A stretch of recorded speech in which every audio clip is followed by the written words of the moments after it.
దేవుని వాక్యాన్ని కొద్ది నిమిషాలు ధ్యానం చేసుకుందాం. యాకోబు రాసిన పత్రిక 3వ అధ్యాయము 2వ వచన భాగమును చదువుకుందాం. యాకోబు రాసిన పత్రిక 3వ అధ్యాయము 2వ వచన భాగాన్ని చదువుకుందాం. అనేక విషయములలో మనమందరము తప్పిపోవచ్చున్నాము. ఎవడైనను మాటయందు తప్పని ఎడల అట్టివాడు లోపము లేనివాడై తన సర్వ శరీరమును స్వాధీనమందుంచుకునే శక్తి గలవాడగును. ప్రార్థన చేసుకుందాం. పరిశుద్ధ తండ్రి, దయగలిగిన దేవా, మహోన్నతుడా, సర్వశక్తిమంతుడా, సర్వాధికారి, సర్వకృపానిధియగు ప్రభువా, నీ పరిశుద్ధ పాదపీఠం ఎదుట సాగిలపడినాం. యెరూషలేము ప్రార్థనా మందిరమునకు అనుగ్రహింపబడిన ప్రతి ఆత్మను బట్టి నిన్ను స్తుతిస్తున్నాము. నువ్వు స్వరక్తమిచ్చి సంపాదించిన సంఘమున తండ్రి, నీ వాక్కు చేత మీరు బలపరిచి నీ వాక్య ప్రకారముగా నడుచుకొనడానికి శక్తి కలిగినటువంటి విశ్వాసము చేతన ప్రభువా, నీ సంఘమును మీరు ముద్రించమని వేడుకొనిచున్నాం. మేము కుడి ఎడమలకు తొట్రెళ్ళిపోకుండానట్లుగా ఇది నీవు నడవలసిన మార్గమని ప్రభువా, నీ స్వరాన్ని మాకు మీరే వినబడ చేయమని వేడుకొనిచున్నాం. మా విశ్వాసం ఎట్లున్నదో, మా నడతలు, మా క్రియలు ఎట్లున్నవో నా ప్రభువా, నీవు చూచుచున్న దేవుడు అయి ఉండగా అయ్యా మాకు దిద్దుబాటు కలుగునట్లుగా నా ప్రభువా, అయ్యా మాతో మీరే మాట్లాడండి. ఎదుగో జీవము కలిగిన దేవుని సంఘముగా నా తండ్రి నాయన, అయ్యా సత్యమునకు ఆధారముగాను అయ్యా స్తంభముగాను నాయన నీ సంఘమైన మేము ఉండులాగున అయ్యా నీ యొక్క ఏర్పాటును బట్టి నీ సన్నిధిలో నిలబెట్టుకొని సమస్త మహిమ ఘనత ప్రభావములను మీరే పొందుకొనమని నజరేయుడగు యేసుక్రీస్తు నామములో అడిగి ప్రార్థించి పొంది ఉన్నాము తండ్రి, ఆమేన్. దేవుని నామమునకు స్తోత్రములు. ప్రభువైన యేసుక్రీస్తు నామములో ఏర్పాటు చేయబడిన సంఘమంతటికి కూడా వందనాలు తెలియచేస్తున్నాం. యాకోబు రాసిన పత్రిక 3వ అధ్యాయము 2వ వచన భాగాన్ని చదువుకొని ఉన్నాం. మరి మే మాసానికి గాను ఈ 4 దినాల ఉపవాస ప్రతిష్టలో మొదటి దినము అలాగుననే 3వ దినము కూడా ఈ వాక్యములో నుంచి దేవుడు మాట్లాడి ఉన్నారు. అంటే ఈ మాట ద్వారా మనతో మాట్లాడుతున్నారు అని అంటే మన యొక్క నోటి మాటలను అనేటువంటిది మనము జాగ్రత్త చేసుకోవాలా అనేటువంటిది తేటగా అర్థమవుతా ఉన్నది. ప్రభు బలను సమీపించే మనము ఏ విషయంలో మనం తప్పిపోతున్నటువంటి మనము మరలా త్రోవలోనికి రావాలి అంటే మనం ఎటువంటి వారమై ఉండాలా అనేటువంటిది దేవుని వాక్యము మనకి తెలియచేస్తా ఉన్నది. ఇక్కడ యాకోబు భక్తుడు రాస్తూ 3వ అధ్యాయము 2వ వచన భాగములో కనుక మనము చూచినట్లయితే అనేక విషయాలలో మనమందరము తప్పిపోవచ్చున్నాము. ఎవడైనను మాటయందు తప్పని ఎడల అట్టివాడు లోపము లేనివాడై తన సర్వ శరీరమును స్వాధీనమందుంచుకున్న శక్తి గలవాడగును. మనమందరము అనేక విషయాలలో తప్పిపోవచ్చున్నాము. ఏ విషయాలలో తప్పిపోతున్నాము అనేది కొంత మటుకు మరి మొదటి దినమున ధ్యానం చేసి ఉన్నాం. అయితే అనేక విషయాలలో తప్పిపోతున్నటువంటి మనము తప్పిపోకుండా ఉండాలి అని అంటే మనము ఏ విధమైనటువంటి లోపము లేని వారముగా ఉండాలి అని అంటే ఒకే ఒక్క పని చేయాలంట. అది ఏంటి అంటే కనుక మాటలో తప్పిపోకుండా అనేది మనం చూసుకోవాలా. మాటలో తప్పనివాడు, మాట యందు తప్పనటువంటి వాడు ఏ లోపము లేనటువంటి వాడుగా ఉంటాడంట. ఎలా అంటే తన సర్వ శరీరాన్ని కూడా స్వాధీనమందుంచుకొనడానికి శక్తి గలవాడగును అని మరి యాకోబు గారు చెప్తూ ఉన్నారు.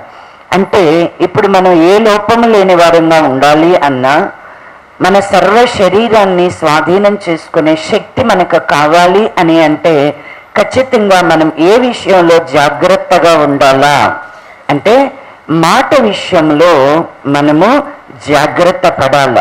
మాట విషయంలో మనం జాగ్రత్తగా ఉండాలి అంటే మనం ఎలా మాట్లాడుతా ఉన్నాం, మన పెదవుల ద్వారము గుండా మన నాలుక అనేటువంటిది మన నోటన ఉండి మనము మన పెదవులు ఏం చేస్తూ ఉన్నాయి అంటే ఉచ్చరిస్తూ ఉన్నాయి.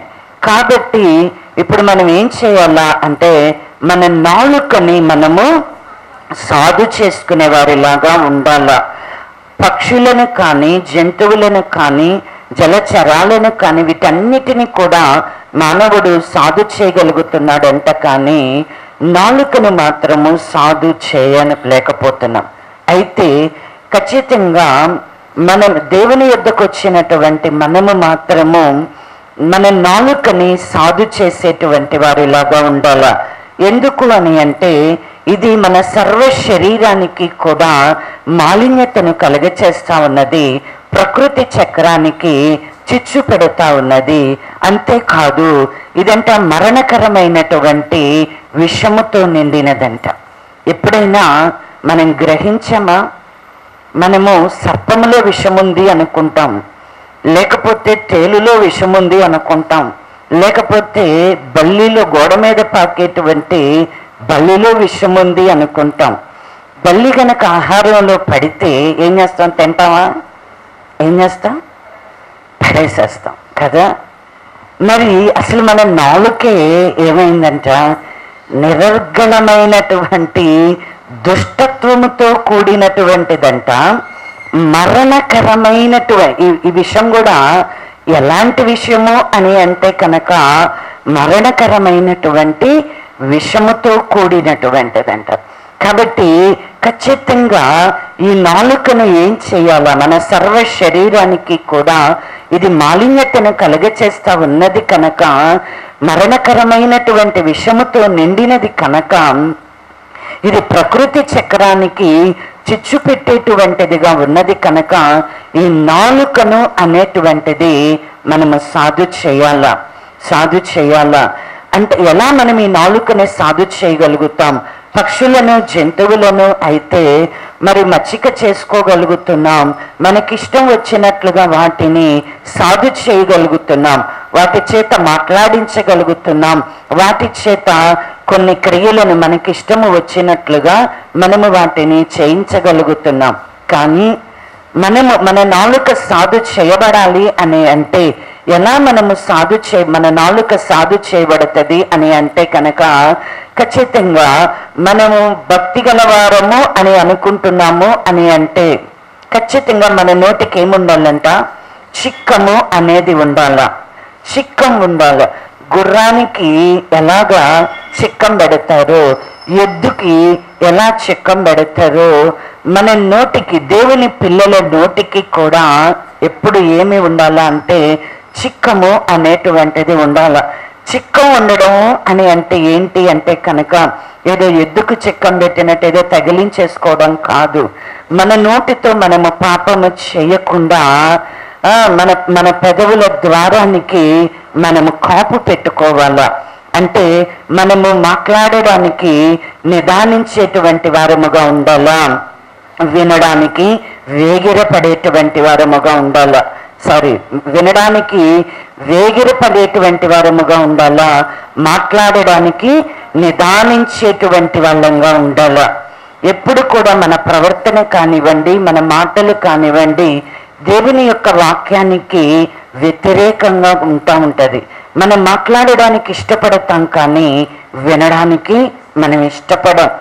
మనం చెప్పడానికి ఇష్టపడతాం కానీ వినడానికి, చెప్పించుకోవడానికి మాత్రం ఇష్టపడం. ఇదే మనలో ఉండేటువంటి దుష్టత్వం. ఎందుకంటే నాకంతా తెలుసు అని అనుకుంటాం, నాకు మాత్రమే తెలుసు అనుకుంటాం, నాకు మాత్రమే తెలుసు అనుకుంటాం, ఇతరులకు తెలియదు అని అనుకుంటాం. వారు చెప్పినప్పుడు మనము వారి మాటకి లక్ష్య పెట్టాం. అయితే నోటికి చిక్కం పెట్టుకోవడము అని అంటే ఏంటి అంటే వినడానికి మనం ఏం చేయాలా? వేగిరపడాలా, మాట్లాడడానికి మనము నిదానించాలా. ఎందుకు అని అంటే ఖచ్చితంగా మనం మాట్లాడేటువంటి మాటలు అనేవి దేవుని దృష్టికి అంగీకారముగా ఉండాలా. నిన్నటి దినాన మనం వీటిని ధ్యానం చేసి ఉన్నాం. మన హృదయ ధ్యానం కానివ్వండి, మన నోటి మాటలు అనేటువంటివి దేవునికి అంగీకారముగా ఉండాలా. ఒకవేళ మనం గనక వ్యర్థంగా మాట్లాడితే, దేవునికి అసహ్యంగా ఉండేటట్లు గనక మన మాటలు ఉంటే, ఖచ్చితంగా దేవునికి అసహ్యమైన మాటలు ఏంటి అనేది దేవుని వాక్యములో రాయబడి ఉన్నవి. వాటన్నిటిని గూర్చి మనం ధ్యానం చేయడం లేదు. మనం అనేక సార్లు నోటి మాటలను గూర్చి మనం ధ్యానం చేసి ఉన్నాం. మనం బైబిల్ గ్రంథాలను చదువుతూ ఉన్నప్పుడు కూడా అనేక మార్లు మనకి కనబడుతూ ఉంటాయి.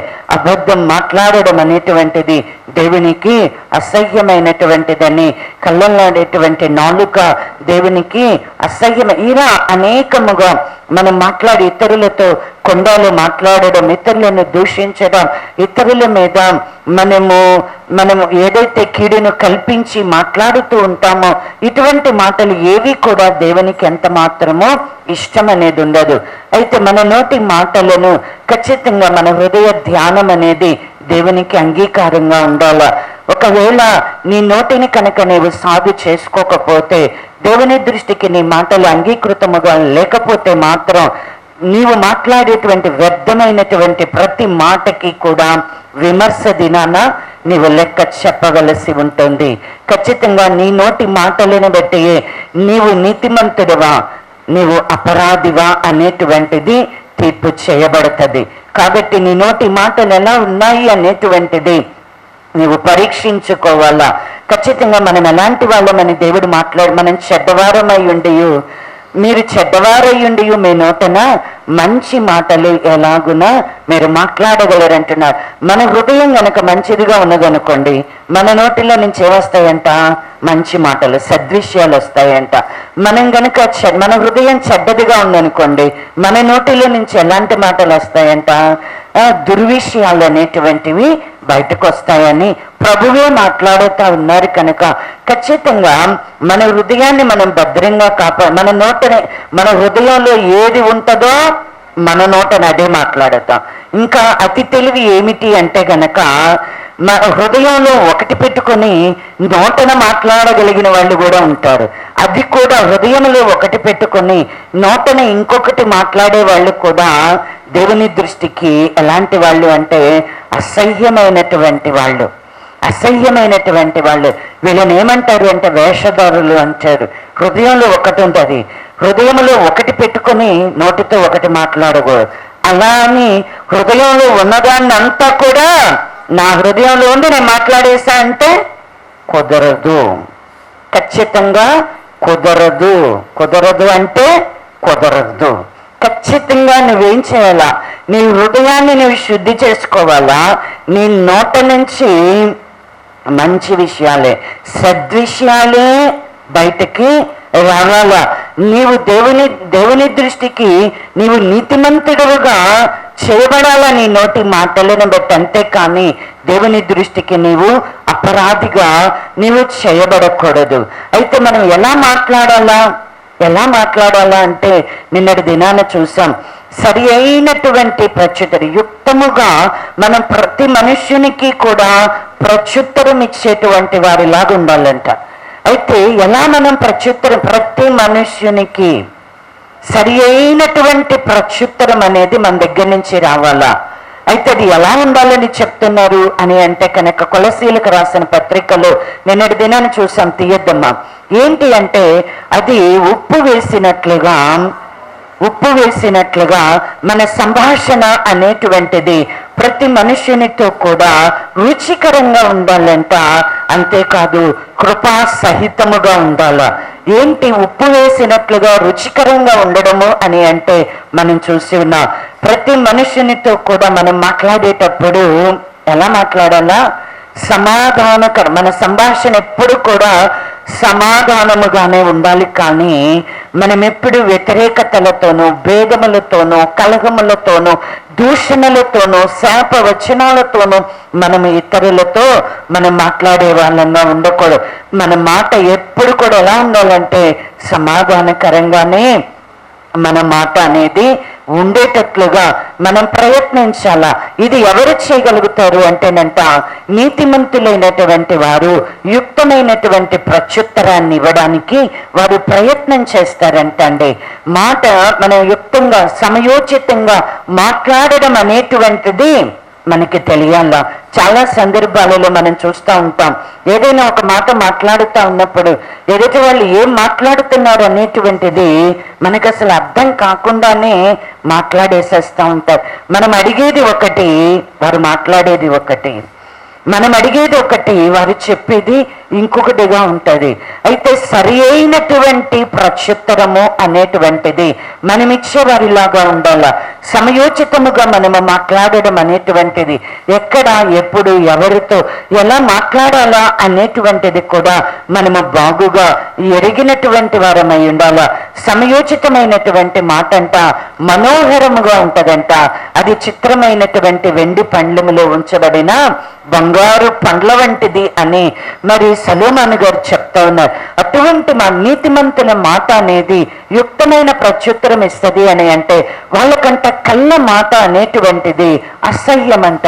వారి నీతిమంతుల నోరు ఎప్పుడు కూడా ఎలా ఉంటది అంటే జీవపు ఊటలతో నింపబడి ఉంటదంట.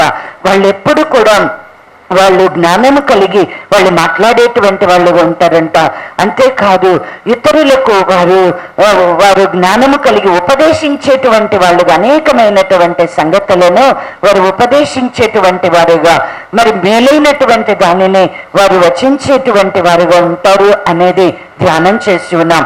అయితే ఇంకా మనము ఎటువంటి మాటలను మనము మాట్లాడాలా అని అంటే కనుక, మన నోటి మాటలు ఎలా ఉండాలి అనేది దేవుని వాక్యము మనకి ఏమి తెలియచేస్తా ఉన్నది అని అంటే కనుక, చూడండి మత్తయి సువార్త 5వ అధ్యాయము 37వ వచన భాగాన్ని చదువుకుందాం. మీ మాట అవునంటే అవును, కాదంటే కాదు అని ఉండవలెను. వీటికి మించినది దుష్టుని నుండి పుట్టినది. చాలమ్మ. ఇక్కడ ప్రభు మాట్లాడుతూ మనము అబద్ధ ప్రమాణము అనేటువంటిది చేయకూడదు. నీవు అప్రమాణము చేయక నీ ప్రమాణములను ప్రభువునకు చెల్లింపమని ధర్మశాస్త్రములో ఉన్నటువంటి లేఖనాన్ని ఇక్కడ ప్రభువు ఎత్తిపెట్టి మాట్లాడుతూ ఏమంటున్నాడు అంటే, దేవుని పిల్లలు ఎప్పుడు కూడా ఒట్టు అనేటువంటిది పెట్టుకోకూడదంట. ఎప్పుడు ఒట్టు పెట్టుకోకూడదంట. ఆకాశము తోడని కానీ దేవుని సింహాసనము తోడని కానీ మనం ఎప్పుడు కూడా ఒట్టు పెట్టుకో. ఎవరి మీద కూడా మనమైతే ఏం చేస్తాం, మనం ఆకాశం తోడనము,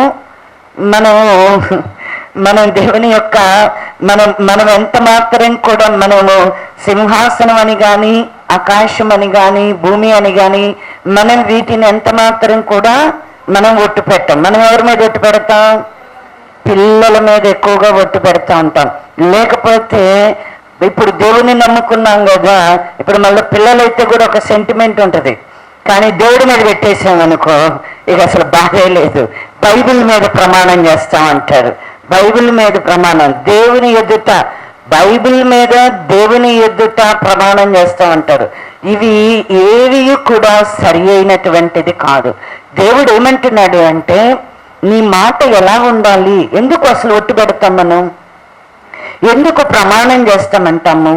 ఎందుకు చెప్తాం అంటే, నేను చెప్పేది అబద్ధం కాదు, నేను చెప్పేది నిజము అని మనం ఏం చేస్తాం? ప్రమాణం చేస్తాం. మనల్ని మనము రుజువు చేసుకోవడానికి నేను చెప్పేది రుజువు అని ప్రమాణపూర్వకంగా మనము మాట్లాడుతూ ఉంటాం. ఇది దేవుని వాక్యానికి విరుద్ధమైనది, విరోధమైనది. ఎప్పుడు కూడా బైబిల్ మీద కానీ దేవుని మీద కానీ దేవుని యొక్క సింహాసనం మీద కానీ భూమి మీద కానీ ఏది కూడా మనము ప్రమాణం, మన భర్త మీద కానీ పిల్లల మీద కానీ ఎవరి మీద కూడా మనము ప్రమాణం అనేటువంటిది చేయకూడదు. నీ మాట అనేటువంటిది ఎలా ఉండాలా అంటే కనుక, అవును అంటే అవును, కాదు అంటే కాదు, ఇలానే ఉండాల. అంతేకాని నేను ప్రమాణము చేస్తాను అని అన్నారు అని అంటే ఖచ్చితంగా ఇది దేవునికి ఇది విరుద్ధమైనది. కాబట్టి మన మాట అనేది అవునంటే అవును, కాదంటే కాదు. అయితే మనం అవునంటే అవును, కాదంటే కాదు అంటే మనం అవుననగానే ఒకటి అవునవుతుందా? మనం కాదు అనగానే ఒకటి కాదు అని అనుకుంటామా అని అంటే మనం అవునన్నది అవునవుతుందనే కాదు, కాదన్నది కాదనేది కాదు. కానీ మనం మాట్లాడేటువంటి మాట మాత్రము ఎలా ఉండాలి అని అంటే కనుక సత్యాన్ని బట్టి మనము మాట్లాడాలి. అంటే సత్యాన్ని బట్టే మనము మాట్లాడాలి. మన నోటన అబద్ధము అనేటువంటిది రాకూడదు. నేను అవునంటే అవును అయిపోదు, నువ్వు కాదు అంటే కాదు అనేది కాదు. ఇక్కడ అర్థం చేసుకోవాల్సింది ఏంటి? అవును అంటే అవును, కాదు అంటే కాదు అని నీ మాట ఉండాలని ప్రభు మనకి నేర్పిస్తున్నాడు అని అంటే ఖచ్చితంగా మన నోటన అబద్ధము అనేటువంటిది ఉండకూడదు. అబద్ధము చెప్పేవారే కానీ అబద్ధాన్ని జరిగించేవారే కానీ దేవుని రాజ్యములోనికి ప్రవేశించలేరు. తెలుసు కదా మనకి. అబద్ధం చెప్పేవాళ్ళు కానీ అబద్ధాన్ని చేసేవాళ్ళు కానీ చాలా మందిలో ఏమి ఉంటది అంటే వారు ఏదైతే నమ్ముతారో అదే నిజం అనుకుంటారు, దానిని జరిగించడమే సత్యము అని అనుకుంటారు, అదే కరెక్ట్ అనుకుంటారు. అది కాదు. ఎప్పుడైనా మనం అవును అంటున్నాము అంటే కాదు అంటున్నాము అంటే అది ఎలా ఉండాలా అంటే దేవుని యొక్క వాక్యానికి సరిపోయినట్లుగా ఉండాలా. సత్యమును బట్టి మనము మాట్లాడాలే కానీ అవును అని అయినా కాదు అని అయినా మనము దేవుని వాక్యాన్ని బట్టి మనం మాట్లాడాలే కానీ మరి ఒకటి ఏది మన నోట నుండి వచ్చినా అది ఎవరి వలన కలిగింది అంటే కనుక దుష్టుని నుండి పుట్టినది.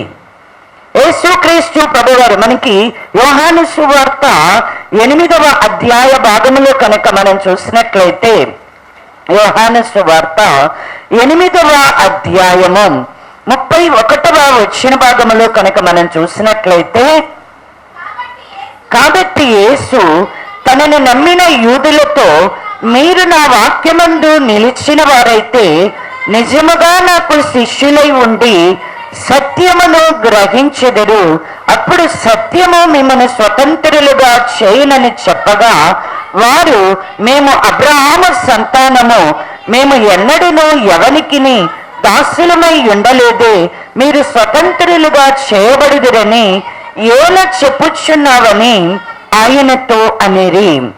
ఆయనను నమ్మినటువంటి యూదులైనటువంటి వారితో ప్రభు మాట్లాడుతూ ఉన్నాడు, మీరు కనుక నా వాక్యమందు నిలిచిన వారైతే నిజముగా నాకు శిష్యులై ఉండి సత్యాన్ని గ్రహించెదరు. ఎవరు ఆయనకి శిష్యులు, ఎవరు సత్యాన్ని గ్రహిస్తారు అని అంటే ఎవరైతే ఆయన వాక్యమందు నిలిచిన వారై ఉంటారో.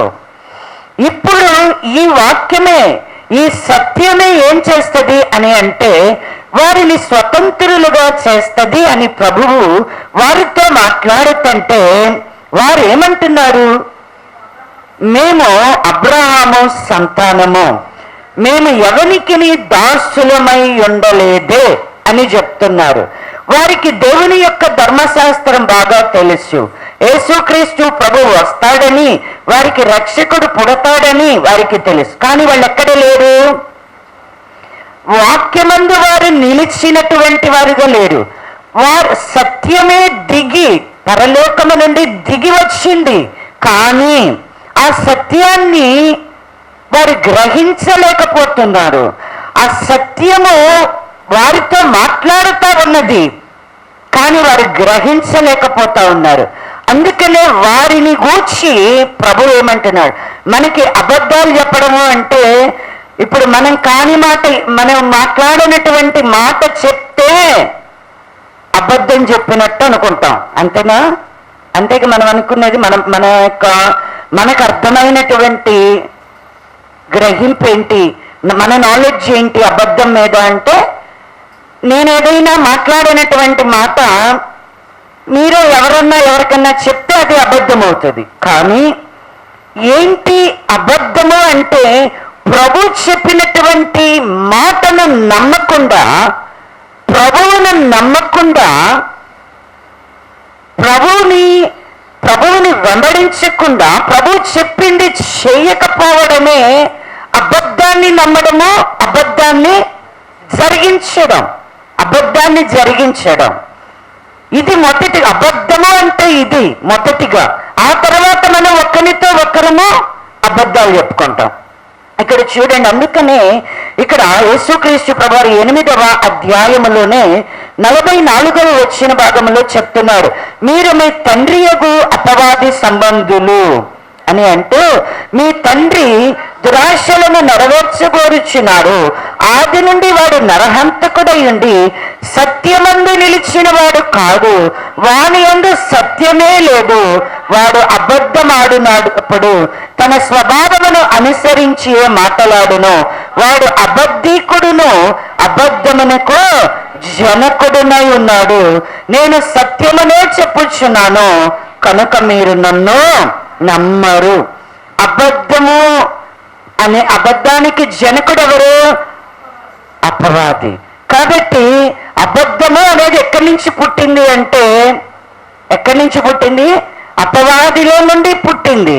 యేసుక్రీస్తు ప్రభువారు అయితేనే ఉన్నారు, సత్యమై ఉన్నాడు ఆయన. అందుకనే నేను సత్యమనే చెప్పుచున్నాను గనుక మీరు నన్ను నమ్మరు అని చెప్తాను. అంటే మనం ఏది మాట్లాడినా కూడా, మనం ఏది చేసినా కూడా ఎలా మాట్లాడాలా, ఎలా చేయాలి అని అంటే, దేవుని వాక్యానికి అనుకూలంగా సత్యాన్నే మనము నమ్మేవారిలాగా ఉండాలా, సత్యమే మనము మాట్లాడేవారిలాగా ఉండాలా, సత్యాన్నే మనము జరిగించేవారిలాగా ఉండాలా.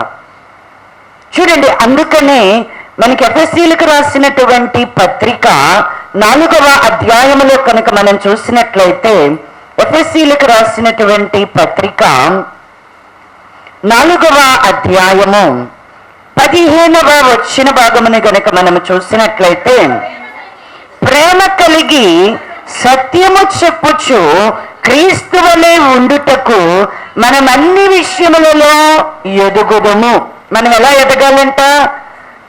మనము ప్రేమ కలిగి సత్యము చెప్పొచ్చు. మనం ఏం చెప్పాలా? సత్యాన్నే చెప్పాలా. మనం అన్ని విషయాలలో క్రీస్తు వలె ఉండడానికి. అంటే మన నోటిని ఎప్పుడు కూడా మనం అవును అన్నాము అంటే దేనిని అవుననాలా? దేవుని వాక్యాన్ని బట్టే మనం మాట్లాడాలా, అవును అనాలా. దేవుని వాక్యములో లేనిది ఏదైనా మన దగ్గరికి వస్తే మనం దాన్ని ఏమనాలా? కాదు అనే మనం చెప్పాలా. అంతేనా? మన మాట అవునంటే అవుననాలా, కాదంటే కాదు. అంతేకాని మనుషుల యొక్క మెప్పును కోరు, లేకపోతే మనుషుల నుంచి మనం ఏదైనా దుర్లాభాపేక్షను అపేక్షించో మనము సత్యాన్ని అమ్మివేసే వారిలాగా ఉండకూడదు. సత్యాన్ని అమ్మివేసే వారిలాగా ఉండకూడదు. యేసుక్రీస్తు ప్రభువారిని బాహాటంగా మరలా మనము సిలువ వేసేటువంటి వారిలాగా ఉండకూడదు. ఖచ్చితంగా మనం మంచి అనిపించుకోవడం కోసమో, లేక మనుషుల యొక్క మెప్పు కోసమో, లేకపోతే ధనాపేక్ష కలిగో మన మనుషులను సంతృప్తి పరచడానికి మనము దేవుడు అవునన్నదాన్ని మనం కాదు అనకూడదు, దేవుడు కాదు అన్నదాన్ని మనము అవును అని అనకూడదు. అవును, మన మాట అవునంటే అవును, కాదంటే కాదు అంటే దేవుడు ఏం చెప్పాడు, ఆయన అవును అన్నదాన్ని మనము అవును అనాలా. మనం దేవుడు కాదు అని చెప్పినది మనము కాదు అని చెప్పే అనేటువంటి మాట మన నోట నుంచి రావాలే, కానీ దీనికి మనం ఎక్కడ కూడా ప్రమాణాలు చేయాల్సినటువంటి అవసరము లేదు. మనం ప్రమాణాలు చేయాల్సిన పనే లేదు, ఒట్లు పెట్టుకోవాల్సినటువంటి పనే లేదు. రెండవదిగా ఇక్కడ ఎఫెసీయులకు రాసినటువంటి పత్రిక 4వ అధ్యాయములో కూడా 25వ వచ్చిన భాగం నుంచి మనం చూసిన 25వ వచ్చిన భాగాన్ని చూస్తే, మనము ఒకరికి ఒకరము అవయవములమై ఉన్నాము గనుక మీరు అబద్ధమాడుట మాని ప్రతివాడును తన పొరుగువానితో సత్యమే మాట్లాడవలెను. ఎలా మాట్లాడాలా? మనం ఏమై ఉన్నాము? ప్రభు శరీరమై ఉన్నాం. సంఘానికి ఆయన శిరస్సు ఉన్నాడు, సంఘము ఆయన శరీరమై ఉన్నది. శరీరము అనేటువంటిది ఒకే అవయవముగా ఉండక అనేకమైనటువంటి అవయవాలుగా ఎలాగుననున్నదో, అనేకులమైనటువంటి మనందరము క్రీస్తు శరీరముగా సమకూర్చబడ్డాము కనుక ఇప్పుడు మనందరం కూడా ఏమై ఉన్నాము? ఒకరికి ఒకరము మనము అవయవులమై ఉన్నాం. కాబట్టి ఇప్పుడు మనము అబద్ధమాడడము అనేటువంటిది మానేసేయాలి. అబద్ధమాడడం మానేసేయాలి. ప్రతివాడు కూడా, ప్రతి మనుష్యుడు తన పొరుగువానితో ఎలా మాట్లాడాలా, తన సహోదరునితో ఎలా మాట్లాడాలా అంటే సత్యమే మాట్లాడాల. అబద్ధం ఆడడం అనేటువంటిది మానేసేయాల. ఖచ్చితంగా మన మాట అనేది దేవుని వాక్యానికి అనుసరించి దేవుని మాటగా మనం అవునంటే అవుననాలా, కాదంటే కాదు అనాలా. సత్యమే మనము మాట్లాడాలా. రెండవదిగా మనము మాట్లాడుకునేటప్పుడు కూడా అబద్ధం ఆడడం అనేటువంటిది మానేసేయాలా. ఒకరితో ఒకరము మనము సత్యమే మనము మాట్లాడుకునేటువంటి వారిలాగా ఉండాలా. ఇది దేవుడు మన యొద్ద నుంచి కోరుకుంటా ఉన్నాడు. అవునంటే అవును, కాదంటే కాదు. అంతేకాని దానికి ఒక అక్షరమైనా సరే, ఒక పొల్లైనా మనం కలపకూడదు. మనం ఎంత మాత్రం కూడా తీసివేయకూడదు. ఒక పొల్లైనా కలపకూడదు, ఒక పొల్లైనా సరే. మన నోటి మాటలు అనేటువంటివి దేవునికి అంగీకారములు. నువ్వు ఎలా మాట్లాడుతున్నావు? దేవుడు చూడడం లేదు అనుకుంటున్నావేమో, దేవుడు వినడం లేదు అనుకుంటున్నావేమో. నిజముగా చెవిని కలుగ చేసినటువంటి వాడంట ఆయన ఖచ్చితంగా మన నోటి మాటలను వింటాడు. ఈ జ్ఞానము అనేటువంటిది మన అంతరంగములో కనుక మనకి ఉంటే ఖచ్చితంగా మన మాటలను మనం ఏం చేస్తామో జాగ్రత్త చేసుకుంటాం. మన మాటలను మనం మన నోటికి చిక్కాన్ని పెట్టుకుంటాం. మనం మాట్లాడడానికి నిదానించే వారిలాగా ఉంటాం. దేవుని దృష్టికి అంగీకారమైనటువంటి మాటలనే మనం మాట్లాడేటువంటి వాళ్ళంగా ఉంటాం. వ్యర్థంగా మనం ఎంత మాత్రం కూడా మాట్లాడేటువంటి వారముగా ఉండము. అబద్ధాలు మాట్లాడేటువంటి వాళ్ళలాగా మనము ఉండము. అంతేకాకుండా మూడవదిగా కనుక మనం చూసినట్లయితే దీనికంటే ముందుగా యాకోబు రాసినటువంటి పత్రికలో కూడా యాకోబు గారు కూడా చెప్తూ ఉన్నాడు. యాకోబు రాసిన పత్రిక 5వ అధ్యాయము 12వ వచ్చిన భాగంలో కూడా, నా సహోదరులారా, ముఖ్యమైన సంగతి ఏదనగా ఆకాశము తోడని గాని భూమి తోడని గాని మరి దేని తోడని గాని ఒట్టు పెట్టుకొనక మీరు తీర్పు పాలు కాకుండానట్లు అవునంటే అవును, కాదంటే కాదు అని ఉండవలెను. ఖచ్చితంగా ఇదే యాకోబు గారు మాటల విషయం. నిజంగా అసలు మన భక్తికి ఏం కావాలా అనేటువంటిది భక్తుడైనటువంటి యాకోబు గారు చాలా బాగా, ఎక్కడ మనం మనుషులమైనటువంటి మనం దేవుని నమ్మినప్పటికీ కూడా ఎక్కడ మనం తప్పిపోతున్నాము అనేటువంటిది బాగా ఎరిగినటువంటి వాడే మరి పత్రిక అనేటువంటిది రాసినట్లుగా మనకి కనబడుతూ ఉన్నది. మొదటి అధ్యాయం నుంచి చివరి అధ్యాయం వరకు కూడా ఏం కనబడుతూ ఉన్నాయంటే మాటలను కూర్చే కనబడుతూ ఉన్నాయి. మొదటి అధ్యాయంలో ఉన్నాయి, 2వ అధ్యాయం, 3వ అధ్యాయం, 5వ అధ్యాయం. ఈ అధ్యాయాలలో మాటను గురించి తప్పక ఆయన మాట్లాడుతూ ఉన్నాడు. కాబట్టి ఖచ్చితంగా ఎవరైనా మాటలు మాట్లాడడం అనేది జాగ్రత్త చేసుకోవాలి అనుకుంటే యాకోబు పత్రికని బాగా ధ్యానం చేయండి, బాగా ధ్యానం చేయండి. 4 అధ్యాయాల్లో కూడా మనకి మాటను గూర్చి యాకోబు గారు హెచ్చరిస్తా ఉన్నారు. మనం తీర్పు పొందకుండా ఉండాలి అంటే, మనం తీర్పులోకి వెళ్లకుండా ఉండాలి అంటే ఖచ్చితంగా మన మాట ఎలా ఉండాలి? అవునంటే అవును, కాదంటే కాదు అన్నట్లుగా ఉండాలి. మనము అసలు అవునన్నట్టు ఉండదు, మన మాట కాదన్నట్టు ఉండదు. ఇందాక ఒక మాట చెప్పాలా, రాజ్ కుమార్ గారు సామ్రాజ్యం గారు నేను ఒక మాట అడిగాను, మౌనంగా నవ్వి ఊరుకున్నారు అని అంటే నాకు వెంటనే ఈ వాక్యాన్ని నేను మాట్లాడబోతున్నాను కనుక రాజ్ కుమార్ గారు ఆ మాట చెప్పినప్పుడు నేను అనుకున్నాను. ఎందుకనగా నేను ఎందుకు కొన్ని విషయాలు ఒక నిర్ణయం తీసుకున్న తర్వాత మాత్రం నేను అవునని కానీ కాదని కానీ ఎప్పుడూ చెప్పను. చాలా మంది మా దగ్గరికి వచ్చేటప్పుడు ఎలా వస్తారు అంటే ఒక నిర్ణయం తీసుకుని వస్తారు, చేయడానికి డిసైడ్ అయిపోతారు, వెళ్ళడానికి డిసైడ్ అయిపోతారు. డిసైడ్ ఒక రాజ్ కుమార్ గారి గురించి కాదు మాట్లాడుతుంది, నేను అందరి గురించి మాట్లాడుతాను. వెంటనే నాకు రాజ్ కుమార్ గారు ఆ సాక్ష్యం చెప్పేటప్పుడు నాకు ఈ మాట జ్ఞాపకం వచ్చింది. మీరు ఒక డెసిషన్ తీసుకున్న తర్వాత నేను మాట్లాడడం, మీరు వెళ్ళండి వెళ్ళొద్దు, చెయ్యండి చెయ్యొద్దు, దేవుని వాక్యం ఇది, మీ ఇష్టం అంటాం. దేవుడు కూడా ఇదే స్వేచ్ఛని, ఇదే స్వాతంత్ర్యాన్ని నీవు దేవునికి లోబడతావా, నీవు మనుష్యులకు లోబడతావు. నువ్వు దేవునికి లోబడతావా, పరిస్థితులకు లోబడతావు. చాయిస్ ఎక్కడుంటుంది? నీ ఎదుట. ఏది చేయుట నీకు అనుకూలమో నువ్వు దాన్ని చేస్తావు కదా అని ఒక డెసిషన్ తీసుకున్న తర్వాత మాత్రం మాట్లాడడం అనేది ఉండదు.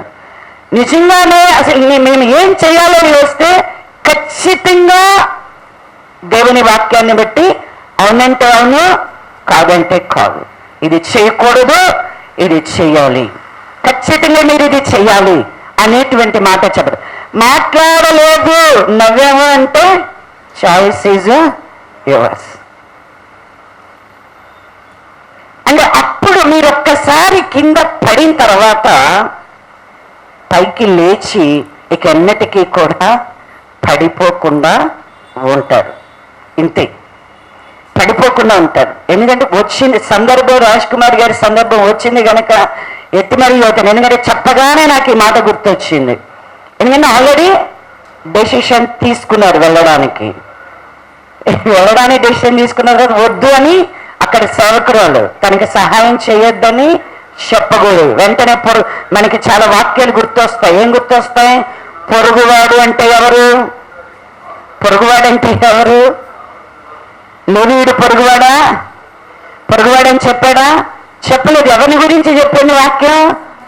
సమరయ్యని గూర్చి పొరుగువాడని చెప్పింది అనేటువంటి అంతరంగంలో మన వాక్యాలు వస్తాయి. అక్కడ ఉన్నది సేవకురాలే, సహకారులుగా ఉండవలసినదే అనేటువంటి ఆలోచన మీకెలా ఉంటుందో మాకలే. కానీ దేవుని నడిపి ఒక కమిట్మెంట్, ఒక సమర్పణ చేసుకున్న తర్వాత నిలబడాల. ఇది మీకు అవసరమై ఉన్నది. అందుకని మీరు కావాలని ఈ మాట ఎత్తి చెప్తున్నాను. ఎందుకంటే జాగ్రత్త. ఏదైనా ఒక నిర్ణయం చేసేటప్పుడు దేవుని చిత్తాన్ని అడగాలి.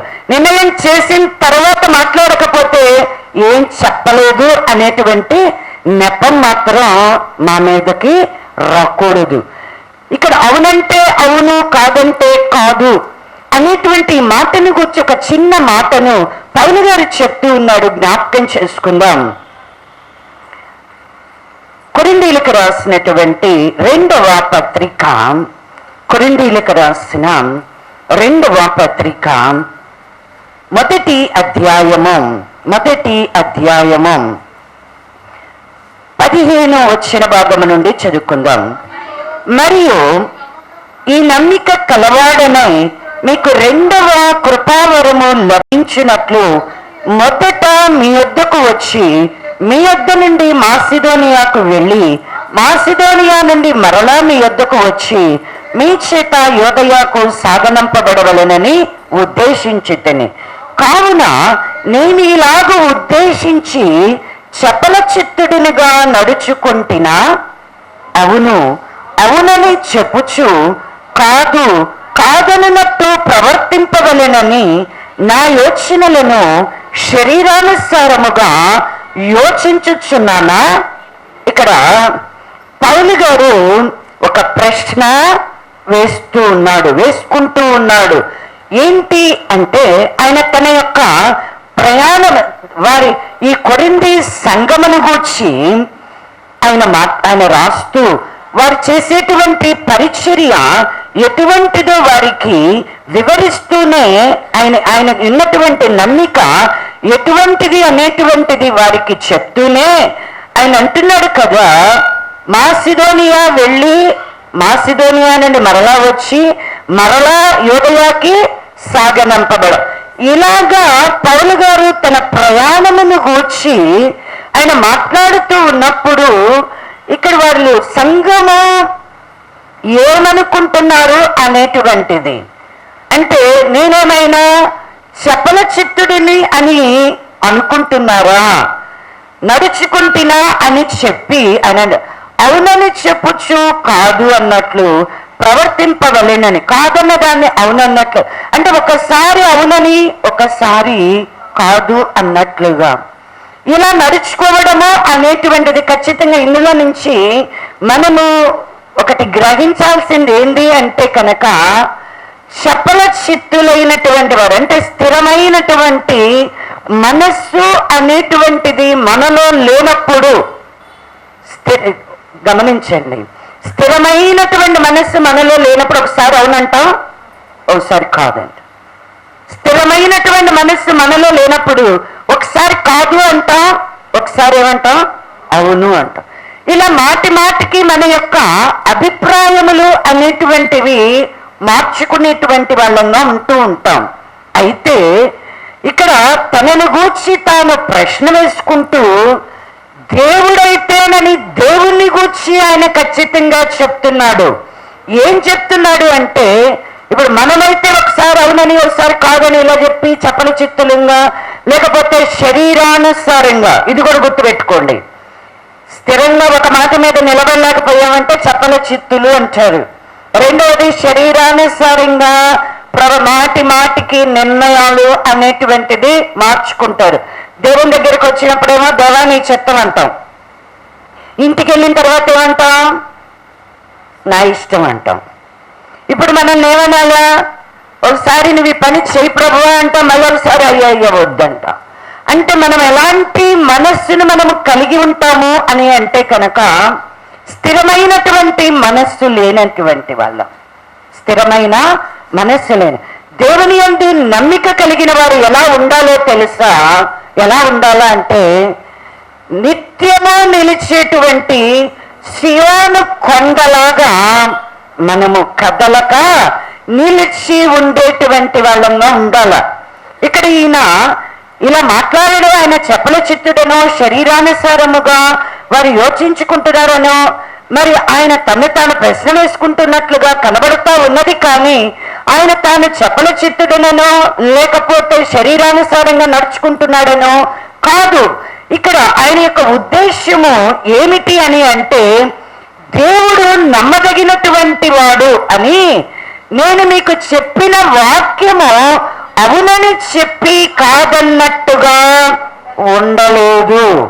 ఏంటంట, వాక్యం అనేది ఒకసారి అవునని చెప్పిన తర్వాత మరలా తిరిగి కాదు అన్నట్టుగా ఉండలేదంట. మనం ఏం చేస్తామండి, వాక్యాన్ని మన జ్ఞానానికి సరిపోయినట్లు దాన్ని మౌలు చేసుకొని ఒకసారి ఏమో అవునంటాం, ఇంకోసారి కాదంటాం. కానీ ఎప్పుడు దేవుని వాక్యము మాత్రము నిరంతరము నిలిచి ఉండేది. భూమి ఆకాశములైనా గతించిపోతాయంట, కానీ వాక్యము మాత్రము అనగా దేవుని మాట మాత్రము గతించిపోదు. ఇంకొకటి కూడా తెలుసుకోవాలి, ఒక్కసారి దేవుని వాక్యం అవునని మనతో మాట్లాడిన తర్వాత మరలా కాదు అన్నట్లుగా మాత్రం అది ఉండనే ఉండదు అని ఆయన అంటున్నాడు. దేవుని వాగ్దానాలు ఎన్ని అయినా సరే అన్నీ కూడా క్రీస్తునందు అవును అన్నట్టుగానే ఉన్నవి. అవును అన్నట్టుగానే ఉన్నాయి. దేవుని యొక్క వాగ్దాన విషయంలో కూడా మనం ఎంత మాత్రము సందేహపడవలసినటువంటి అవసరము లేదు. ఆయన ఆశీర్వాదమును గుర్చినటువంటి వాగ్దానమే కానివ్వండి, ఆయన రక్షణను గుర్చినటువంటి వాగ్దానమే కానివ్వండి, నిత్య జీవమును గుర్చినటువంటి వాగ్దానమే కానివ్వండి, ఆయన మనకు చేసే పరిశుద్ధతను గుర్చినటువంటి వాగ్దానమే, మహిమను గుర్చినటువంటి వాగ్దానమే, స్వస్థతను గుర్చిన ఎన్ని అమూల్యమైనటువంటి వాగ్దానములు మనకి అనేకములుగా ఉన్నాయి. వాగ్దానములు అనేవి ఎన్ని ఉన్నా కూడా అవి అన్నీ కూడా క్రీస్తునందు ఎలా ఉన్నాయంట? అవును అన్నట్లుగానే ఉన్నాయి. అవి స్థిరముగా నిలిచే ఉన్నాయి అంటున్నాడు. కాబట్టి ఖచ్చితంగా మనము కూడా ఎలా ఉండాలా? దేవుడు మనలను కూడా ఎలా ఉండాలని కోరుకుంటున్నాడు అంటే, మనము కూడా అవునంటే అవును, కాదు అంటే కాదు అన్నట్టుగా ఉండాలే కానీ ఒకసారి అవును అన్న దానిని కాదు అనకూడదు, ఒకసారి కాదు అన్న దానిని అవును అని మనము అనకూడదు. ఈ అవును కాదు అనేటువంటిది దేనిని బట్టి మనము అవునరాలా, దేనిని బట్టి మనము కాదు అని అనాలి అని అంటే, నీ ఇష్టానికి వచ్చినట్లుగా నువ్వు అవునంటం కాదు, నీకు ఇష్టం వచ్చినట్లుగా నీకు కాదని చెప్పడం కాదు. దేవుని వాక్యమును బట్టి సత్యము నీ వద్దకు రాగా, ప్రభువు నీతో మాట్లాడుతూ ఉండగా ఆయన అవును అని చెప్పిన దానిని నీవు అవును అనాల, ఆయన కాదు అని చెప్పిన దానిని కాదు అని అనాల. ఎందుకంటే ఏదైనా వనములోనికి యుక్తిగా అపవాది సర్పము ప్రవేశించినప్పుడు ఎలా వచ్చింది అవ్వ యొద్దకి అని అంటే, ఎలా వచ్చింది? అవ్వ యొద్దకు వచ్చి ఏం మాట్లాడుతుంది? దేవుడు ఆదాము అవ్వలకు ఒకే ఆజ్ఞనిచ్చాడు, మంచి చెడ్డల వృక్ష ఫలాన్ని మీరు తినవద్దు, తినుదినమున మీరు నిశ్చయముగా చచ్చెదరు అని దేవుడు మాట్లాడగా, అదే మాటతో ఏదైనా వనములోనికి సర్పము వచ్చి, ఈ చెట్ల ఫలములలో దేవుడు మిమ్మలను ఏ ఫలమునైనా తినవద్దని చెప్పెనా అని చెప్పి వచ్చింది. కాబట్టి దేవుడు ఏదైతే వద్దు అన్నాడో ఇప్పుడు అవేం చేస్తుంది? దాని మీదే ఉన్నది. తన కన్ను, తన మనస్సంతా కూడా అక్కడే ఉన్నది. ఇప్పుడు దేవుడు కాదు అన్నదాన్ని ఏమంటుంది? అవును అని అంటుంది. అని చక్కగా సర్పము యొక్క యుక్తిలో పడింది, మోసగింపబడింది. తినవద్దు అని చెప్పిన పండ్లను తిన్నది. తిని ఈ అపరాధము చేసి ఈ లోకములోనికి మరణము అనేది సంభవించింది. కాబట్టి మనము చాలా జాగ్రత్తగా ఉండాలా. దేవుడు ఏది వద్దని చెప్పాడో దానిని మనం వద్దు అనాలా. ఎవరు వచ్చి మనతో మాట్లాడినా, ఆ దినమునైతే అపవాది సర్పముగా వచ్చి మాట్లాడుతూ ఉన్నది, కానీ ఈ దినాన ఎవరు వస్తున్నారు మన దగ్గరికి? సర్పము రావడం లేదు, లేకపోతే గర్జించేటువంటి సింహాలాగా అపవాది మన దగ్గరికి రావడంలా. ఎలా వస్తుంది అపవాది అంటే, మన దగ్గరికి అసలు ఎవరో కాదు, వాక్యాన్ని బోధించేటువంటి బోధకులే, అబద్ధ బోధకులే, అబద్ధ ప్రవక్తలే. ఎక్కడొచ్చారు? మన మందిరాల్లోకే, మన మధ్యలోనికే, మనతోనే నిత్యము మాట్లాడు. అంటే సత్యవాక్యములో నుంచి మనల్ని తప్పింప చేయడానికి, దేవుడు వద్దు అన్నది మనల్ని ప్రేరేపించడానికి, దేవుడు చేయమని చెప్పినది మనము చేయకుండానట్లుగా దేవుని మార్గంలో నుంచి తప్పించడానికి అబద్ధము అనేటువంటిది వస్తూ ఉన్నది. కాబట్టి ప్రభు ఏది అవునన్నాడో దాన్ని మనం అవుననాలా, ప్రభు ఏది కాదు అన్నాడో దానిని మనము కాదు అని చెప్పగలిగినటువంటి వాళ్ళం ఉండాల. అప్పుడే దానికి మించింది ఏంటి అంటే, దుష్టుని మూలముగా పుట్టినది అని చెప్పబడతావన్నది. ఇంకొక మాటను జ్ఞాపకం చేస్తాను. ఏంటి అని అంటే, మన మాట అనేది అవునంటే అవును ఉండాలా, కాదంటే కాదు. మాటను గురించి మనకి పరిశుద్ధ గ్రంథములు అనేకములుగా ఉన్నాయి, కానీ మనం మాట్లాడేటువంటి మాట అనేది ఎలా ఉండాలో కొద్దిగా ఒక్క మాటని జ్ఞాపకం చేసుకొని ప్రభు బలిలోనికి వెళ్ళిపోదాం. తిమోతికి రాసినటువంటి పత్రిక, తిమోతికి రాసినటువంటి పత్రిక 4వ అధ్యాయము 11, 12 వచ్చిన భాగాలను చదువుకుందాం. ఈ సంగతులను ఆజ్ఞాపించి బోధించుము. నీ యవనమును బట్టి ఎవడును నిన్ను తృణీకరింపనీయకము గాని మాటలోనూ ప్రవర్తనలోనూ ప్రేమలోనూ విశ్వాసములోనూ పవిత్రతలోనూ విశ్వాసులకు మాదిరిగా ఉండుము. ఏం చెప్తున్నాడు ఇక్కడ తిమోతికి అపోస్తలుడైనటువంటి పౌలు గారు అని అంటే, నీ యవ్వనాన్ని బట్టి నిన్నెవరు కూడా తృణీకరింపనివ్వబాక అని చెప్పి, నీవు విశ్వాసులకి ఎలా ఉండాలా అంటే మాదిరికరముగా ఉండాలి అంటున్నాడు.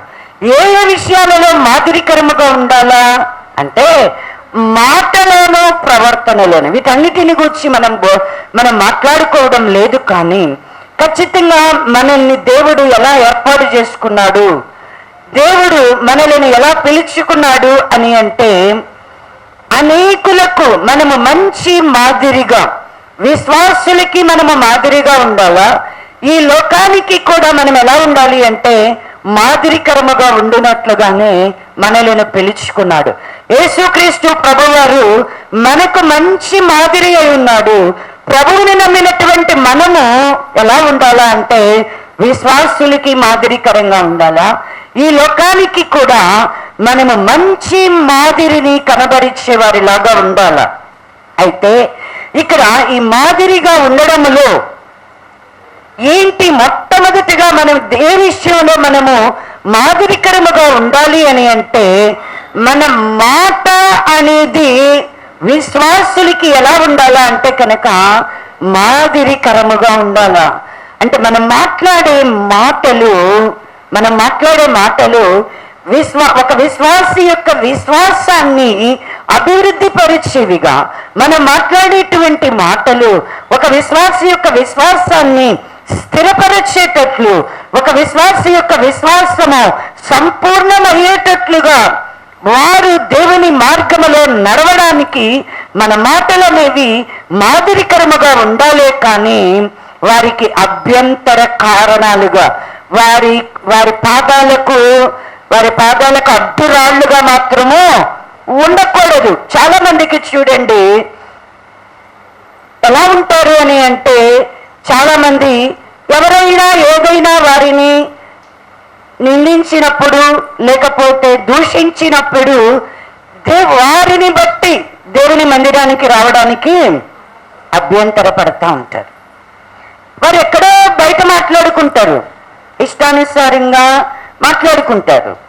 మాట్లాడుకుని ఇతరులను దూషించడం కానివ్వండి, వారిలో వారు అల్లరి, ఇవన్నీ జరిగి ఎక్కడ వారి యొక్క విశ్వాసము అనేటువంటిది సన్నగిల్లిపోయేటట్లుగా. అంటే ఇప్పుడు ఆమె ప్రార్థనకి వెళ్తుంది కదా, ఆమె విశ్వాసి కదా, ఎన్నో సంవత్సరాల నుంచి సీనియర్ కదా, ఆమె ప్రార్థనకి వెళ్తూ ప్రార్థన చేస్తూ కూడా ఇలా మాట్లాడింది, నేను ఎందుకు రావాలా, నేను ఎలా నడవగలను వీళ్ళే ఇలా మాట్లాడితే అని అంటాడు.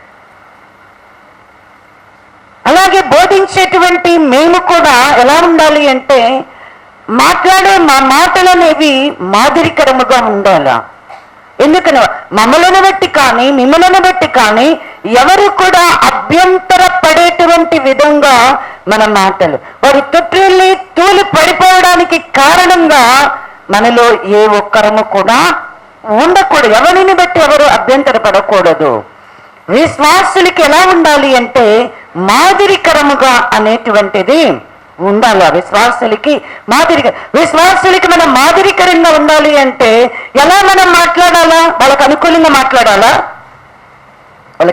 మాట్లాడాలా. ఇప్పుడు ఎవరైనా సరే మేము ఏదైనా ఒక మాటను గద్దించినప్పుడు గద్దించినప్పుడు మీ హృదయాలకి ఏదైనా నొప్పి కలిగితే దానిని మీరేం చేయాలా? దేవుని వాక్యము చేత సరి చేసుకోవాలా కదా, సరి చేసుకోవాలి. అంతేకాని మేము మీకు అనుకూలంగా మేము మాత్రం వాక్యమును మాట్లాడేటప్పుడు ఉన్నది ఉన్నట్లుగా మాట్లాడాల. మనుషులకి అనుకూలంగా, మనుషుల యొక్క మెప్పును కోరుకునే విధంగా దేవుని యొక్క వాక్యాన్ని కానీ, దేవుని యొక్క గద్దింపును కానీ మేము చెప్పేవారిలాగా ఉండకూడదు. మనుషులకు అనుకూలంగా మాట్లాడకూడదు, మనుషులకు మెప్పును కలుగచేసే విధంగా మాట్లాడకూడదు. ఎందుకనగా మనము అంత్యకాలములో ఉన్నాం, అపాయకరమైన దినముల్లో ఉన్నాం. ఇక్కడ చాలా మంది ఇక్కడే ఈ తిమోతికి రాసినటువంటి 2వ పత్రికలోని 4వ అధ్యాయములో చెప్తున్నాడు కదా, 4వ అధ్యాయము 3వ వచ్చిన భాగంలో చెప్తున్నారు. ఎందుకనగా జనులు హితబోధన సహింపక దురద చెవులు కలవారే తమ స్వకీయ దురాశలకు అనుకూలమైన బోధకులను తమ కొరకు పోగు చేసుకుని సత్యమునకు చెవినీయక కల్పనా కథల వైపునకు తిరుగు కాలము వచ్చును. అంటే తమ కొరకు అనుకూలమైనటువంటి బోధ చేయాలా అనుకునేవారు, అనుకూలమైనటువంటి బోధకులను కూడా వారు ఏం చేస్తారంట? కలుగ చేసుకునేవారుగా ఉంటారు. అంటే ఈ విధముగా బోధ కానీ, మాటలు కానీ, సేవకులమే కానీ, విశ్వాసులమైనటువంటి మనము అందరము కూడా ఎలా ఉండాలా? మన మాట విషయంలో మనము మాదిరికరముగా ఉండాలి. మన మాటలను బట్టి ఎవరు కూడా అభ్యంతర పడేటట్లు సత్యవాక్యానికి, హితవాక్యానికి అనుకూలమైనటువంటి బోధ, హితవాక్యమునకు అనుకూలముగా మనం ఏం చేయాలా అంటే ఖండించేవారిలాగా ఉండాలా, గద్దించేవారిలాగా ఉండాలా, బుద్ధి చెప్పేవారిలాగా ఉండాలా. దేవుని యొక్క వాక్య ప్రకారముగా నడుచుకునడానికి దేవుని సంఘాన్ని ప్రేరేపించి ప్రోత్సహించే వారిలాగా. ఇది ప్రతి ఒక్కరి యొక్క పని, ఒక సేవకుల పని కాదు, ఇది అందరి మీదనే ఉన్నటువంటి బాధ్యతే. అయితే మన మాట యథార్థంగా, మన మాట అనేది మాదిరికరంగా ఉండాలి అని అంటే మన మాటలు ఎలా ఉండాలో ఒక మాటని జ్ఞాపకం చేసుకుందాం. చూడండి, కీర్తనల గ్రంథము 15వ అధ్యాయము 2వ వచ్చిన భాగమును చదువు. యథార్థమైన ప్రవర్తన కలిగి నీతిని అనుసరించుచు హృదయపూర్వకముగా నిజము పలుకువాడే అట్టివాడు నాలుకతో కొండములాడడు, తన చెలికానికి కీడు చేయడు, తన పొరుగువాని మీద నింద మోపడు. అతని దృష్టికి నీచుడు అసహ్యుడు. అతడు యెహోవా యందు భయభక్తులు గలవారిని సన్మానించును. అతడు ప్రమాణము చేయగా నష్టము కలిగినను మాట తప్పడు. ఎప్పుడు మనము ఇతరులకు మాదిరికరముగా మనం ఉంటాము అని అంటే ఖచ్చితంగా మనము యథార్థమైనటువంటి ప్రవర్తన కలిగి నీతిని అనుసరించుచు హృదయపూర్వకముగా మనము నిజాన్నే పలకాల. హృదయపూర్వకంగా మన నిజాన్ని అంటే నీతిని అనుసరించి మనము హృదయపూర్వకముగా నిజాన్ని పలకాల. అంటే అందులో ఏమి ఉండకు, నీతిని అనుసరించి హృదయపూర్వకముగా నిజం మాట్లాడడము అని అంటే అది ఎలా ఉంటది అని అంటే కనుక పొరుగువాని మీద నింద అనేటువంటిది మోపదు. మనం మాట్లాడే మాట పొరుగువాని మీద నిందను మోపదు. అంతేకాదు మన నోట నుండి వచ్చే మాటలు మన పొరుగువానికి కీడు అనేటువంటిది చెయ్యదు.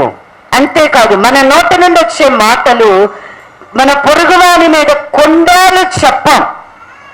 నోరు తెరిస్తే మనకు ఉండేది ఏంటంటే వాళ్ళ మీద వీళ్ళ మీద చెప్పుకోవడమే, వీళ్ళ మీద వాళ్ళ మీద చెప్పుకోవడమే.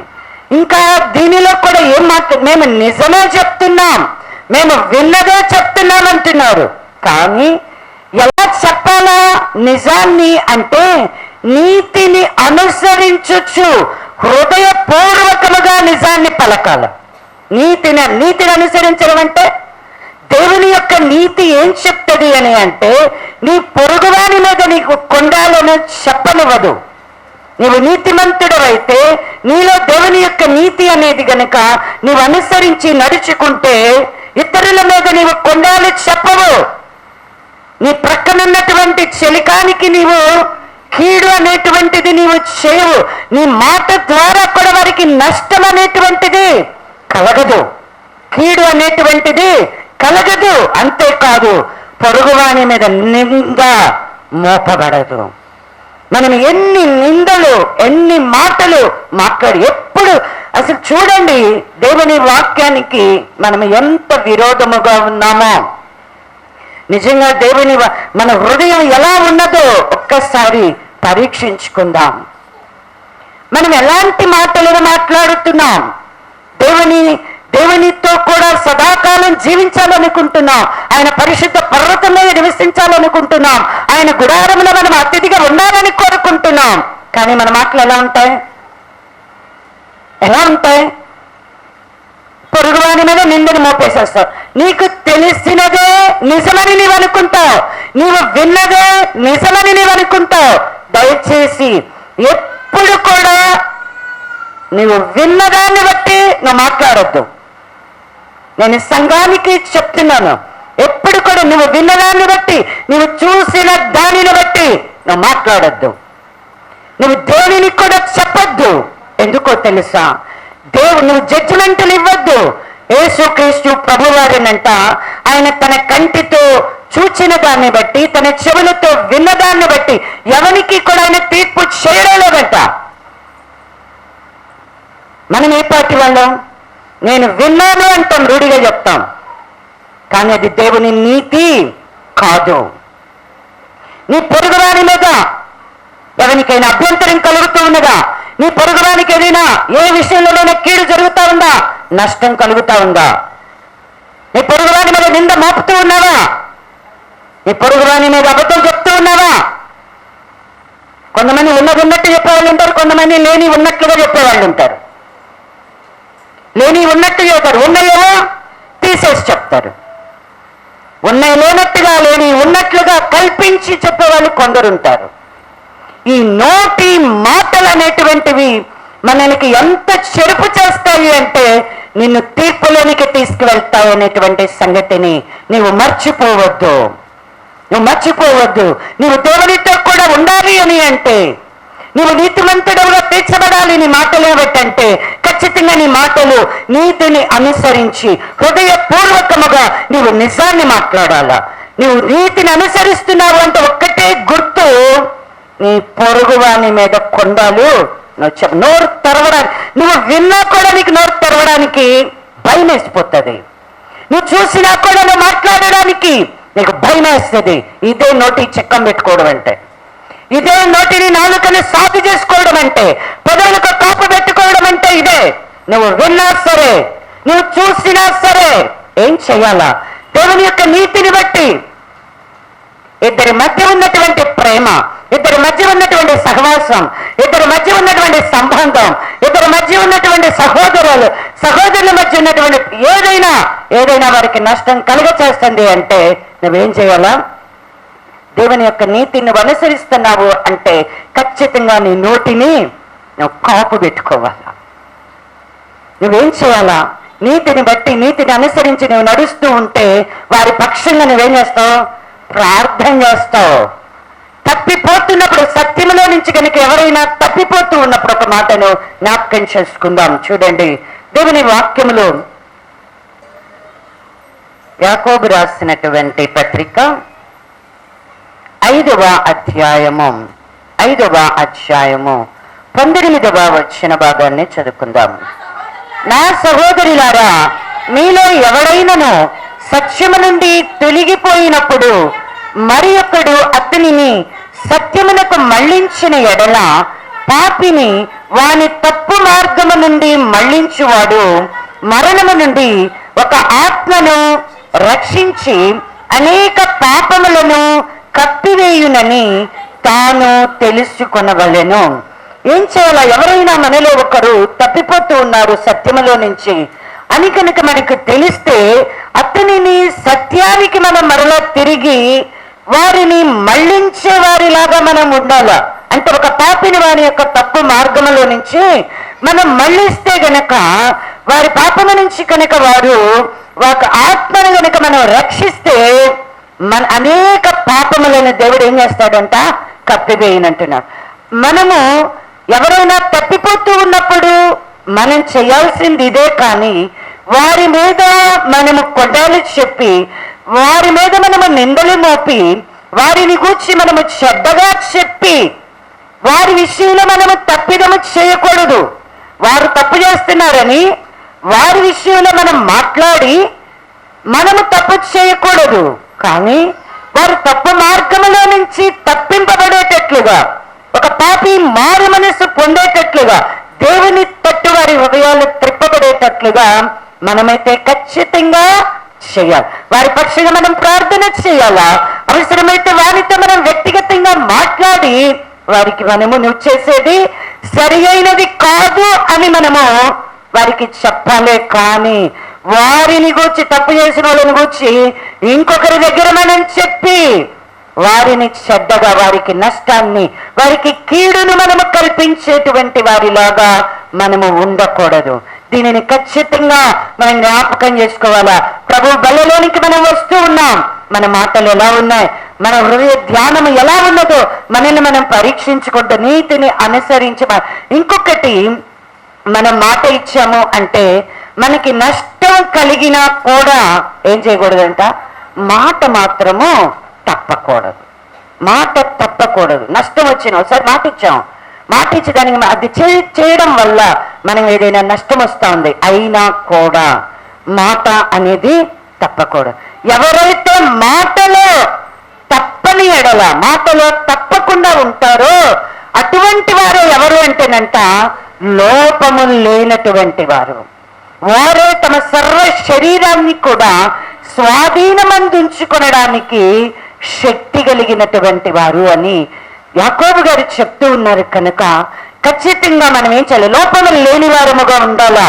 మన సర్వ శరీరాన్ని మనం స్వాధీనం చేసుకోవాలా అంటే మన నోటి మాటలు ఎలా ఉండాలా? మన నోటి మాటలు ఎలా ఉండాలా? దేవుని యొక్క వాక్యానికి అనుకూలంగా మనము మాట్లాడేటువంటి వారిలాగా ఉండాలా. ఎలాగా మనము ఉప్పు వేసినట్లు రుచికరంగా, మరి కృపా సహితమైనటువంటి మాటలని మనం మాట్లాడాలా. రెండవదిగా మన మాట అవునంటే అవును, కాదంటే కాదు అన్నట్లు ఉండాలా. అలాగే మూడవది మన మాట అనేది ఇతరులకు ఎలా ఉండాలా అంటే కనుక విశ్వాసులకి మాదిరికరముగా మనం మాట్లాడేటువంటి వాళ్ళంగా ఉండాలా. ఇంకా మనకి అనేకముగా ఇంకొక మాట ఉన్నది, యథార్థంగా కనుక మనం మాట్లాడుతూ ఉంటేనంట దేవునికి చాలా సంతోషాన్ని కలుగచేస్తుందంట. సామెతల గ్రంథము 23వ అధ్యాయము 16వ వచ్చిన భాగాన్ని చదువుకున్నాం. నీ పెదవులు యథార్థమైన మాటలు పలుకుట విని అంతరింద్రియములు ఆనందించును. దేవుడు ఏమంటున్నాడు? నీ పెదవులు యథార్థమైన మాటలు పలకడం వింటే నా అంతరింద్రియాలకి ఆనందం అనేటువంటిది కలుగుతుంది అంటున్నాడు. ఇంకా సామెతల గ్రంథము 15వ అధ్యాయము 26వ వచ్చిన భాగములో 2వ మాటను మాట్లాడుకుందాం. దయగల మాటలు ఆయన దృష్టికి పవిత్రములు. ఏంటంటే దయగల మాటలు ఆయన దృష్టికి పవిత్రాలు. అంటే మన మాటలు ఎప్పుడు కూడా ఎలా ఉండాలా? దయగలిగి మనము మాట్లాడేటువంటి వారిలాగా ఉండాలి. ఈ దయను గురించి గనక మనం ధ్యానం చేస్తాం అనుకోండి, దయ అనేటువంటిది ఎలా మనకు అనుగ్రహించబడుతుందంటే, ఒక పాపి మారు మనసు పొందేటట్లుగా, ఒక పాపికి క్షమాపణ కలిగేటట్లుగా దేవుని యొక్క దయ అనేటువంటిది మన మధ్యలోనికి వచ్చింది. అంటే ఇప్పుడు మన మాటలు కూడా ఎలా ఉండాలా? దయగలిగి మాట్లాడాలా. అంటే ఎలా మాట్లాడాలా? అంటే మన విషయంలో ఎవరైనా సరే తప్పిదం చేసినా, ఎవరైనా సరే మన దృష్టికి విరోధంగా కీడు చేసినా, వారి విషయంలో మనం మేలుకరంగానే మాట్లాడాలా. వారి ఎడల మనము దయ కలిగి మాట్లాడాలా. వారు బాధలలో ఉన్నప్పుడు, ఇప్పుడు మన ఎడలు కీడు చేశారు, మన ఎడలు నష్టం చేశారు, మనల్ని నిందించారు, మనల్ని దూషించారు, వారికి బాధ కలిగింది, వారు అవసరతలో ఉన్నారు. వారిని చూసినప్పుడు మనం ఏం చేయాలా? నీకు ఇంతే కావాలి అని అనకూడదు, నీకు ఇదే తగింది అనకూడదు, నువ్వు చేసిన దానికి నువ్వు అనుభవిస్తున్నావని అనకూడదు. వారిని క్షమించేటువంటి మనస్సు, వారి ఎడల దయ కలిగి వారిని గూర్చి మంచి మాట, మేలుకరమైనటువంటి మాట, దయగలిగినటువంటి మాట, ఆశీర్వాదకరమైనటువంటి మాట అనేటువంటిది మన నోటన అనేటువంటిది రావాలే. కానీ చెడును కూర్చో, శాపాన్ని కూర్చో, ఇటువంటి మాట, దయగల మాటలు ఆయన దృష్టికి ఎలా ఉంటాయంటేనంట పవిత్రమైనవిగా ఉంటాయంట. యథార్థమైనటువంటి మాటలు ఆయన అంతరింద్రియాలకు ఏం కలగజేస్తాయంట? సంతోషాన్ని కలగచేస్తాయి. అటువంటి మాటలను మనము మాట్లాడితే మనం ఎలా ఉంటాము అంటే కనుక లోపము లేనటువంటి వారమై ఉంటాం. మనము సర్వ శరీరాన్ని కూడా స్వాధీనం అందించుకున్న శక్తి గల వారమై ఉంటాం. అతి కృప దేవుడు సంఘానికి దయచేయునుగాక. ఆమేన్.